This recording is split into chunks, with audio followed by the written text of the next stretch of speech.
Olá, estudantes da terceira série do ensino médio. Nesse vídeo vamos conversar sobre capacidade de um cilindro. Deve dizer assim, mas capacidade, professor? Sim, capacidade tem a ver com o volume que a gente trabalhou até hoje, mas a capacidade significa o quê? A capacidade é, por exemplo, quando a gente está trabalhando com água ou com gás e que ele vai estar dentro do recipiente. Então, o recipiente tem uma capacidade volumétrica de ter objetos dentro dele, tranquilo? Então, é mais ou menos esse conceito.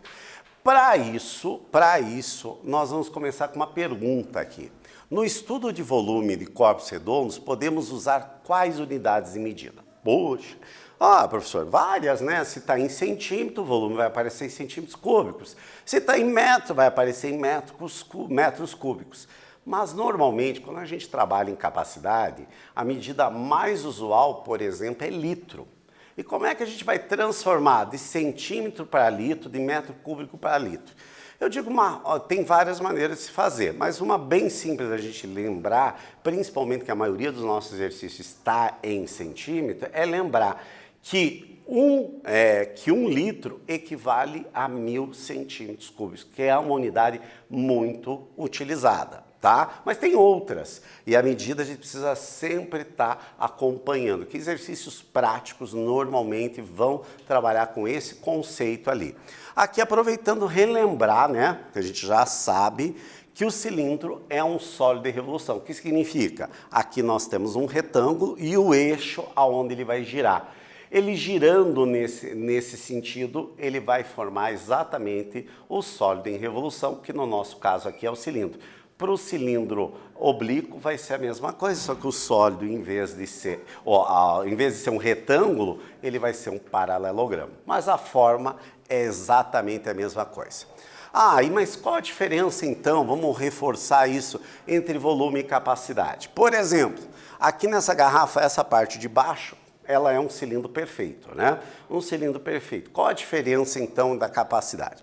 Se eu vou calcular simplesmente o volume, tá? O volume dessa garrafa, eu estou levando em conta também a espessura. Na verdade, nós temos um cilindro e um cilindro menor dentro. E o volume dele, da garrafa, seria exatamente a diferença do cilindro maior para o cilindro menor, que vai formar exatamente aquela espessura da nossa garrafa. Agora, a capacidade é o que ela consegue colocar dentro. Normalmente o quê? Líquido, não é verdade? Normalmente líquido. Essa é a diferença da compreensão de volume para capacidade. Tranquilo? Aquilo que eu conversei com vocês antes, ó. O volume a gente está acostumado principalmente em metro cúbico e que corresponde a 1 metro cúbico, corresponde a 1000 litros. Tranquilo? Eu falei ali no caso do 1 litro, né, que corresponde a 1000 centímetros cúbicos. Aqui tem uma outra relação, que 1 metro cúbico equivale a 1000 litros. Se eu tiver 0,81 metros cúbicos, quantos litros ele vai ser? Vai ser uma regra de 3 simples, diretamente proporcional, que é só eu multiplicar cruzado e, consequentemente, eu acho o valor de x. Fácil, não é fácil a transformação? E a gente vai utilizar muito esse tipo de transformações que a gente tem.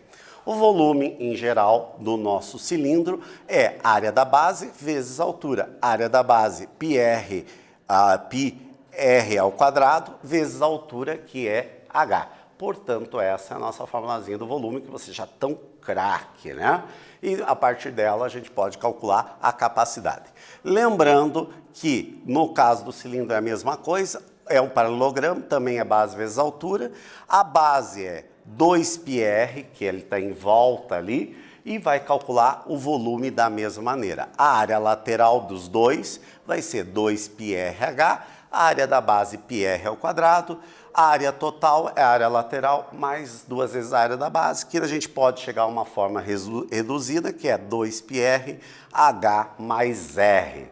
Tranquilo, pessoal? Nesse vídeo a gente comentou sobre a capacidade de um cilindro. Espero que vocês tenham gostado e até breve.